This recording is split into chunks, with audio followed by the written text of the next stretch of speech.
देखो, अगर आप 20 से 25 लाख रुपए के बजट के अंदर में कोई इलेक्ट्रिक गाड़ी ढूंढ रहे हो ना, तो दो ऑप्शन आपके लिए काफ़ी ज़्यादा बढ़िया बैठते हैं। एक तो आती है कर्व ईवी और एक आती है क्रेटा ईवी। महिंद्रा की 6 ईवी आ जाती है, पर वो वही है, नीचे वाला मॉडल आएगा, फीचर आपको कम मिलेंगे, बैटरी की जो रेंज है वो आपको कम मिलेगी, कहने सुनने की बात अलग रहती है सारी। जो ये क्रेटा ईवी आती है ना, उसका प्राइस अगर आप बेस वेरिएंट से इसका बेस वेरिएंट कंपेयर करोगे ना, तो ये गाड़ी आपकी 70,000 रुपये सस्ती बैठती है। वहीं अगर आप टॉप वेरिएंट की तरफ में जाते हैं तो ये गाड़ी आप लोग को 1,70,000 रुपये कम बैठ जाती है। अब 1,70,000 रुपये कम दे रहे हो, ऐसी नहीं कि बैटरी आपको छोटी मिल गई या फिर आपको फीचर कम मिल गए। फीचर भी गाड़ी के अंदर में कुल मिला के उससे आपको ज़्यादा ही मिल जाएंगे। वहीं अगर आप बैटरी पैक देखोगे तो वहाँ पे 52 किलोवाट का आता है टॉप में, और इसके अंदर में आता है 55 किलोवाट का, यानी कि रेंज और बैटरी पैक दोनों ही इस गाड़ी के अंदर में ज़्यादा मिल गए। ऊपर से नीचे वाले वेरिएंट में देखोगे तो वहाँ पे भी गाड़ी के अंदर में जो बैटरी पैक है इसी गाड़ी के अंदर में ज़्यादा मिलती है। और सबसे महत्वपूर्ण चीज़, आपकी ज़िंदगी, इसके अंदर में सेफ्टी भी आपको कंपैरेटिवली क्रेटा गाड़ी से ज़्यादा मिल जाती है। अगर आप डिटेल में कंपैरिजन देखना चाहते हैं तो इससे पहले वाली वीडियो बना रखी है क्रेटा वर्सेस कर्व ईवी की, सब कुछ डिटेल बता रखा है, वो वीडियो आप जाके देख सकते हैं। आज की वीडियो में मैं इस कर्व ईवी का काइंड ऑफ ओनरशिप आप लोग को देने वाला हूँ। ओनरशिप कैसे भाई, मैं इस गाड़ी को 20 दिन से ड्राइव करने लग रहा हूँ कंप्लीटली। भाई मेरे फैमिली ने ड्राइव की है, और इस 20 दिन के अंदर में ना मैंने एक तो इसके अंदर में एक लंबी ट्रिप मारी है 400 किलोमीटर की, और बाकी सिटी के अंदर में, गांव के अंदर में, ट्रैफिक के अंदर में, हर जगह गाड़ी चल रही है। तो गाड़ी के बारे में सब कुछ मैं जान चुका हूँ, क्या गाड़ी के अंदर में अच्छाई है और क्या गाड़ी के अंदर में बुराई है। सबसे बढ़िया बात, इस प्राइस सेगमेंट के अंदर में जो गाड़ी की रेंज है वो बहुत ज़्यादा अच्छी है। देखो, कंपनी क्लेम करती है 502 किलोमीटर की, टॉप वेरिएंट जो आता है इसका 55 किलोवाट वाला, पर जो इस गाड़ी ने मुझे एक्चुअल रेंज निकाल के दी है हाईवेज के ऊपर में, वो 400 किलोमीटर से शायद 410 या 420 किलोमीटर की निकाली थी। अगर मैंने इसको 100 से बिल्कुल 10% या 5% तक में चलाया तो ये रेंज इस गाड़ी ने मुझे निकाल के दी थी। पर एक चीज़ है कि 10% के बाद में ना गाड़ी के अंदर में क्रोल मोड टाइप का लग जाता है, तो उसके अंदर में जो स्पीड लिमिट रहती है ना, वो आपकी घट के 50 आ जाती है और गाड़ी बिल्कुल भी पावर नहीं उठाती है। कई बार तो जैसे जो हाईवे के ऊपर में जैसे वो रहते हैं ना, आपके क्या बोलते हैं उनको, पुल वगैरह रहते हैं, तो उनके ऊपर में गाड़ी चढ़ाते हैं तो कई बार ऐसे लगता है कि पावर गाड़ी नहीं ले पाएगी और गाड़ी इसके ऊपर पे चढ़ नहीं पाएगी, पर चढ़ जाती है। क्रोल मोड अगर 10% की जगह इसके 5% में होके लगता तो वो और ज़्यादा अच्छा होता। वहीं अगर आप देखोगे ना MG गाड़ियों के अंदर में, वहाँ पे जो क्रोल मोड लगता है ना, वो आपका 5% पे जाके लगता है, तो वो थोड़ा सा बैकअप बन जाता है। पर एक ये चीज़ भी सही है, अगर दूसरे पॉइंट ऑफ व्यू से देखो कि मान लो मैं इसको 10% रह गई, फिर भी मैं इसको भगाने लग रहा हूँ 80-100 की स्पीड पे, तो वो थोड़ी दिक्कत हो जाती है। 10% में क्रोल मोड लग गया तो रेंज आप थोड़ी सी ज़्यादा इस गाड़ी के अंदर में से निकाल पाओगे। अगर आप इसके चार्जिंग लीड को ओपन या फिर क्लोज करना चाहते हो ना, तो ये बिल्कुल इलेक्ट्रिकली ऑपरेटेड है, इसके लिए कोई बटन नहीं है, टच रिस्पॉन्स वाली चीज़ दे रखी है। तो कई बार उसके अंदर में उलझन लगती है, पर समय के साथ अगर आप गाड़ी को ऑन कर रहे हो तो वो आपको समझ में आ जाएगी। अब भाई इस गाड़ी के अंदर में एक सजेशन आपसे ये रहेगी, अगर आप इस गाड़ी को बाय कर रहे हो ना, तो इसके ना वैसे मत बाय करना। अगर देखो सस्ता रोए बार बार, महंगा रोए एक बार, तो इसके अंदर में 7.2 किलोवाट का AC फास्ट चार्जर अपने घर के अंदर में इंस्टॉल जरूर करा लेना। इतने बड़े बैटरी पैक को, इस गाड़ी की बात नहीं कर रहा, इतने बड़े बैटरी पैक को अगर आप चार्ज करने लगते हो ना किसी और गाड़ी के अंदर में, इसके अंदर भी, तो 20 से 24 घंटे आपके ले लेती है गाड़ी चार्ज होने में, अगर आप इसको 16 एम्पेयर के सॉकेट में लगाते हैं तो। वहीं अगर आप इसको 7.2 किलोवाट के AC फास्ट चार्जर में लगाओगे ना, तो वो आपकी मात्र 7 से 7.5 घंटे लेके आपकी 10 to 100% चार्ज होने में। तो वो कंपलसरी चीज़ है। उसके लिए क्या रहेगा, आपके घर के अंदर में लोड मान लो 5 किलोवाट का है, तो आपको लोड करीबन भाई 7 किलोवाट से ऊपर कराना पड़ेगा, 8, 9, 10 इतना आप किलोवाट करा लो। और लोड बढ़ाने से आपकी रीडिंग कोई ज़्यादा नहीं आती है, जितना आप कंज्यूम करोगे उतनी ही रीडिंग आपको पे करनी पड़ेगी। और 7.2 किलोवाट का चार्जर लोगे तो उसके अंदर में 60 से 70,000 रुपये एक्स्ट्रा कॉस्ट गाड़ी की में देनी पड़ती है। और अगर मान लो आपको अंदर स्विच नहीं मिल रहा, इसको बंद भी करना चाहते हो ना, तो ऐसे मैनुअली करोगे ना तो ये मैनुअली भी जाके हो जाएगा। पर देखो इलेक्ट्रिकल पार्ट है, ऐसे छेड़छाड़ गाड़ी के साथ में नहीं करनी चाहिए। अब दूसरी चीज़ आती है गाड़ी के अंदर में भाई बेनिफिट भी अब आपको मिल जाएगी, जैसे कि मैं नितिन गडकरी जी ने भी बोला था कि 6 महीने के अंदर में पेट्रोल गाड़ियाँ और इलेक्ट्रिक गाड़ियों के दाम जो है बराबर हो जाएंगे, पर फिलहाल में तो थोड़े ज़्यादा ही हैं।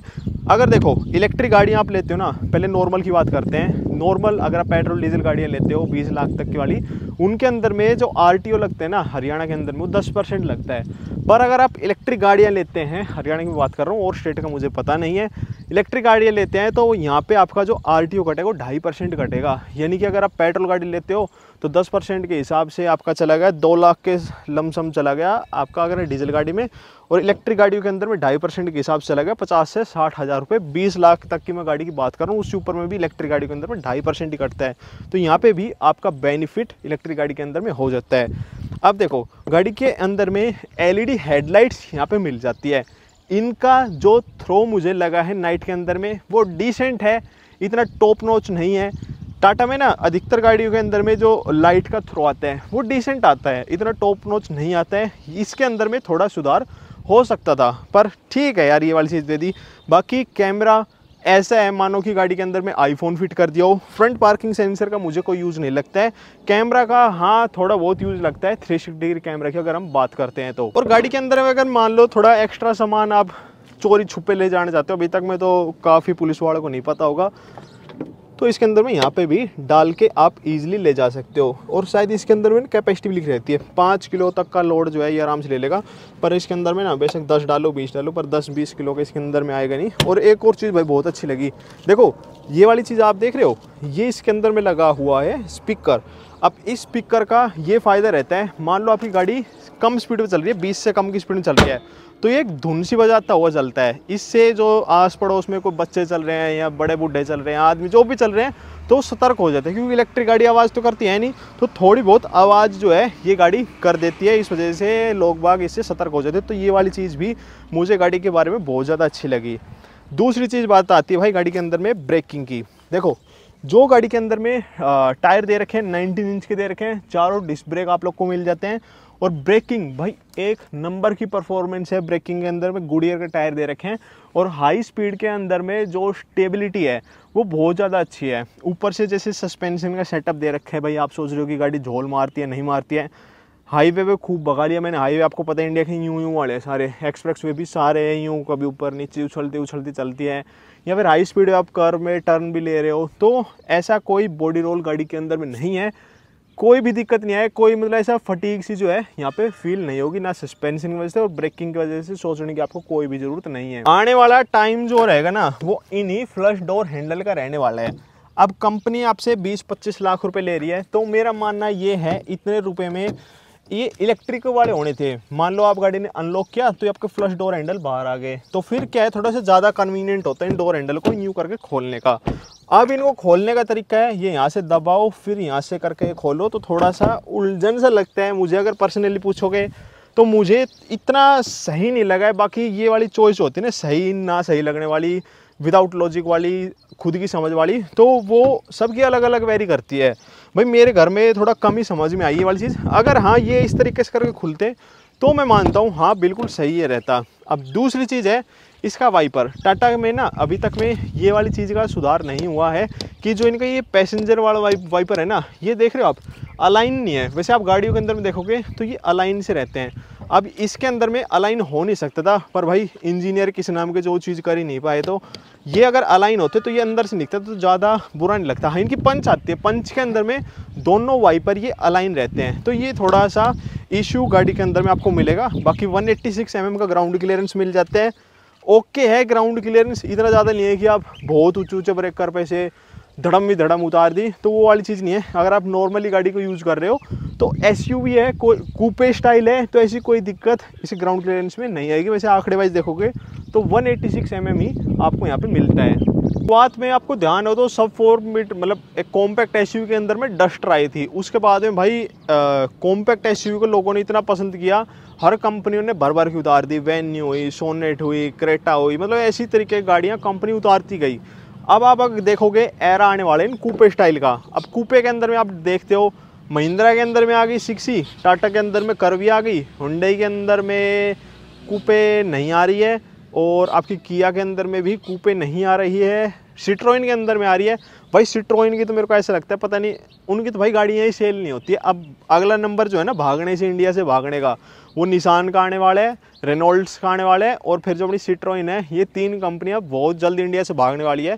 इन फालतू कंपनियों को हटा के अगर कंपनी फोर्ड जैसी गाड़ियों को लिया है, मित्सुबिशी जैसी कंपनियों को लिया इंडिया के अंदर में, तो वो ज़्यादा लॉजिक रहेगा। भाई वो गाड़ी ना मेरे को इतनी समझ में नहीं आती बस अल्टा का लुक वाइज देखोगे तो। हाँ प्राइस भाई कम है, मैंने हर वीडियोज बोला है। देखो बूट ना इतना तगड़ा है भाई साहब, एक नंबर का, बिल्कुल हैरियर जितना आपको बूट मिल जाता है। 500 लीटर का बूट स्पेस है और स्पेयर व्हील भी गाड़ी के अंदर में दिया गया है। पार्सल ट्रे वगैरह सब कुछ मिल जाती है। इलेक्ट्रिकली ऑपरेटेड आपकी बूट है ये, और वो गैस्चर वाला रहता है तो वो भी यहाँ पे मिल जाते हैं।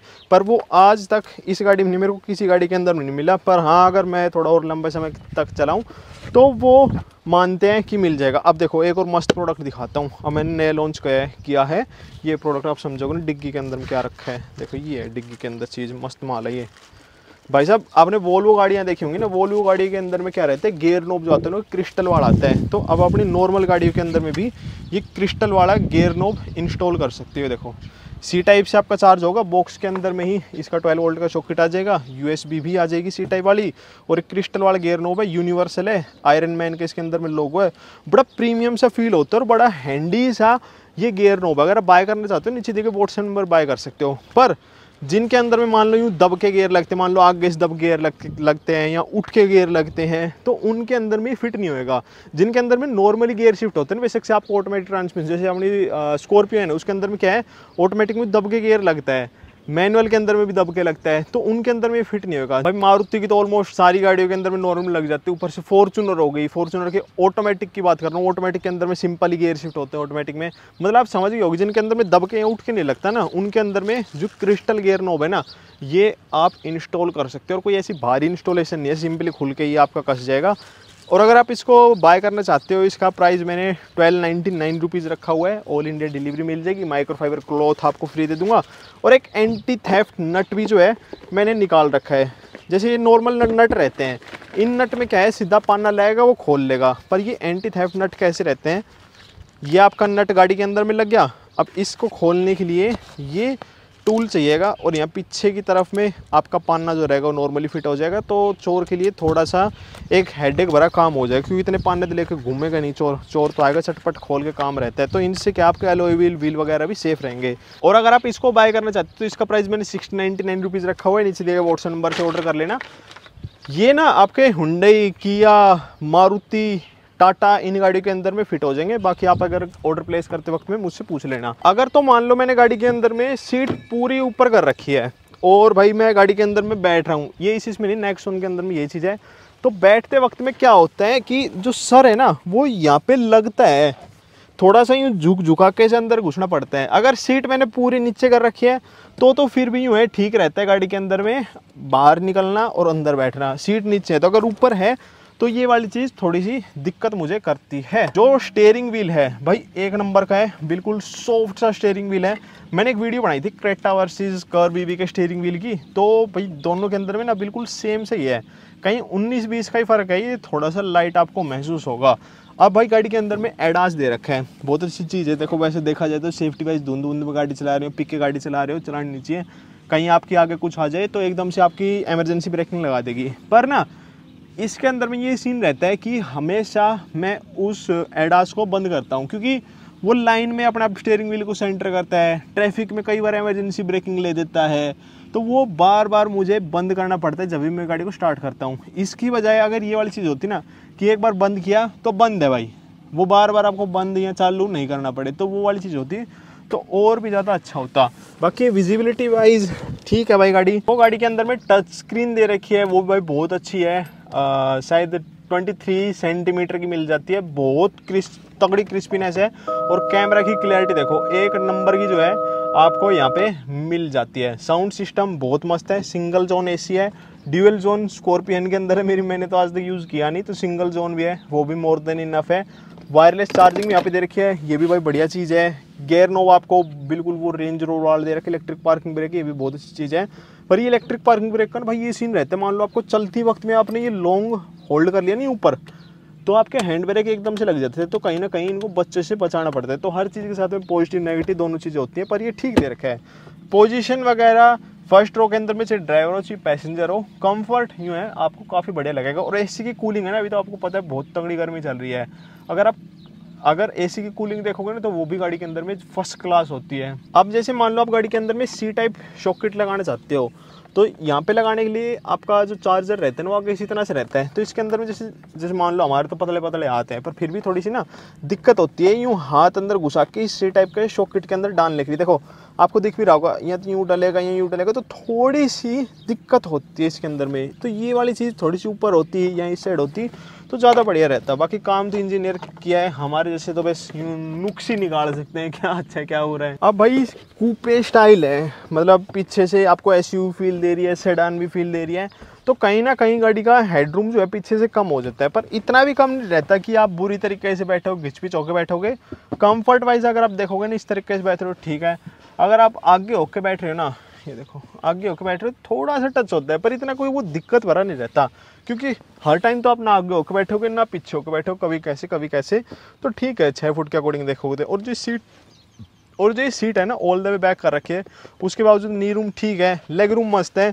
और भाई क्रेटा से अच्छा इसके अंदर में अंडर थाई सपोर्ट आप लोग को यहाँ पे मिल जाता है, और रेक्लाइनिंग एंगल दोनों ही गाड़ियों के अंदर में सेम है। देखिए पीछे एयर का वेंट सेपरेट कूलिंग कोयल के साथ नहीं दे रखा, आगे का एसी चलता है तो पीछे कूलिंग आती है, तो कूलिंग के अंदर में गाड़ी में कोई भी दिक्कतें मुझे नहीं लगी है। और तो भाई मैंने आपको सब कुछ ही बता दिया। देखो ब्रेकिंग हो गई, एक्सेलरेशन इलेक्ट्रिक गाड़ी है वो तो बटन दबाई मोटर चल गई भाग ली, ब्रेकिंग हो गई, सस्पेंशन हो गया, स्पेस हो गया, बूट हो गया, फीचर्स हो गए, लाइट हो गई, हैंडलिंग हो गई, ये सारी चीज़ भाई गाड़ी के अंदर में ठीक है। जो थोड़ी बहुत मैंने आपको कमियां बताई है वो आप भी हो सकता है कि यही सेम फील करो। अगर आप ओवरऑल इस कर्व ईवी को लेना चाहते हैं ना तो मेरी तरफ से तो गो फॉर इट चीज़ है।